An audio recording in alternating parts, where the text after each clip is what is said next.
Mary Hale was 22 years old when she decided to leave her small hometown in Canada for a month of travel. It was the summer of 2016, and she wanted to escape the routine of university and the endless gray skies that hung over her city.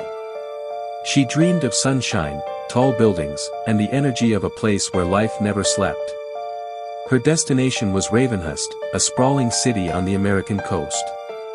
She booked a cheap flight, packed her laptop and journal, and promised her parents that she would call every day. Mary had always been careful, always in touch, always the good daughter. For a place to stay, she chose a budget hotel called the Ashwood Inn, a towering building from the 1920s that had been turned into a low-cost lodging for travelers. Online reviews described it as old-fashioned and charming, though some mentioned strange noises, malfunctioning elevators, and an atmosphere that felt off.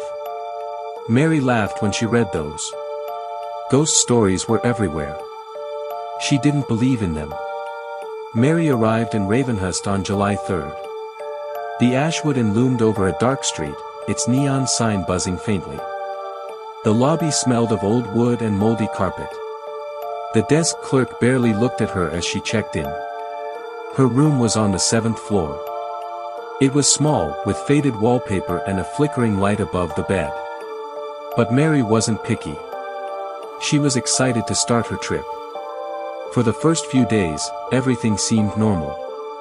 Mary posted photos of museums, coffee shops, and street markets on her blog. She called her parents every night. She wrote in her journal about the strange but interesting atmosphere of the hotel. She joked about hearing footsteps in the hallway at night, even when no one was there. By the second week, things changed. Mary's neighbors complained about her. She laughed too loudly at night, talked to herself, and sometimes wandered the hallways barefoot, whispering. The front desk staff asked if she was okay. She always smiled and said she was fine. Her parents noticed, too. Her calls grew shorter, her voice distracted. "I just haven't been sleeping," she told them. "The walls here are thin. I hear things."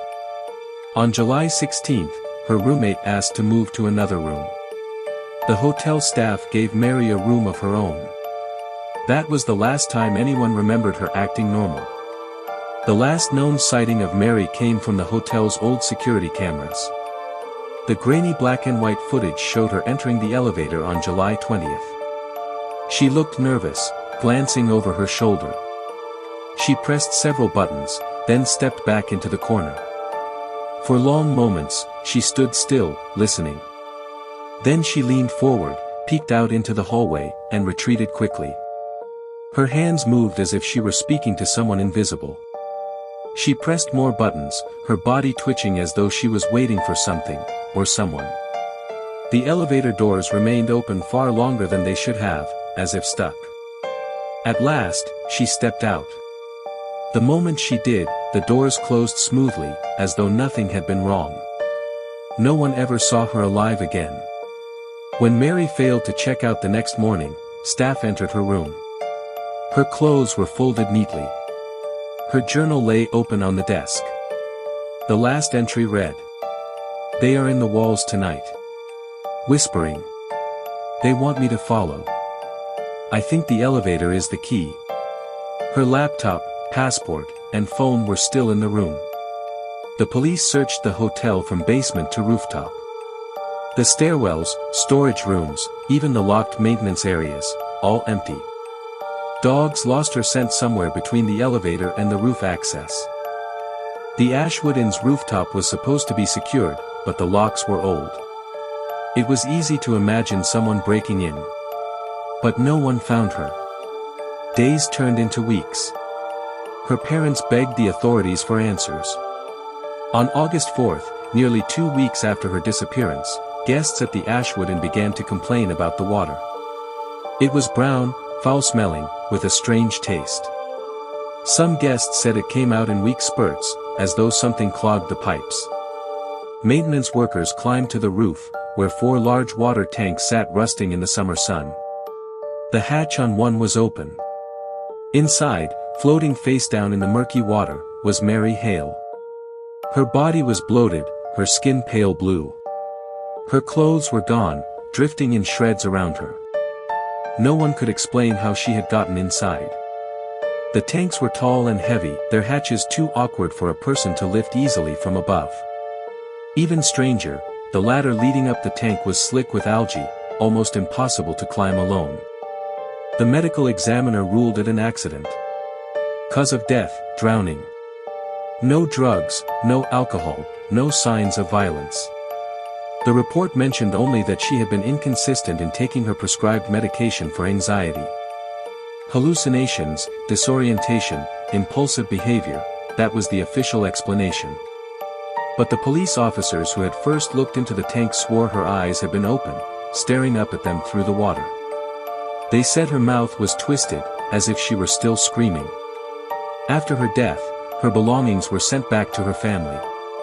Inside her journal, tucked between pages, they found notes that hadn't been shown before. The words grew stranger the closer to her disappearance. The shadows stand in the corners and wait for me to sleep. The elevator won't close because they are holding it open. If I follow, maybe they will stop whispering. The last line, written in jagged handwriting, said only, "I saw myself in the water tonight." She smiled back. The newspapers called it tragic, but logical, a young woman lost to her own mind. But guests at the Ashwood Inn whispered a different story. Some said they saw a pale figure in the elevator mirror late at night. Others claimed the tap still sometimes ran red, as if the water carried a memory.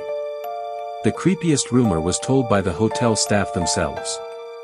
Sometimes, on the security monitor, the 7th-floor elevator would show movement when no one was inside. A girl would appear in the grainy footage, her long hair dripping, her clothes torn. She would press all the buttons, peek into the hallway, and vanish when the doors closed. The staff gave her a name. They called her the drowned girl. And they swore that if you took the elevator alone at night, sometimes the doors refused to close. Sometimes you'd hear the faint sound of splashing water. And if you stayed too long, if you didn't run, the doors would open again. And Mary would be standing there,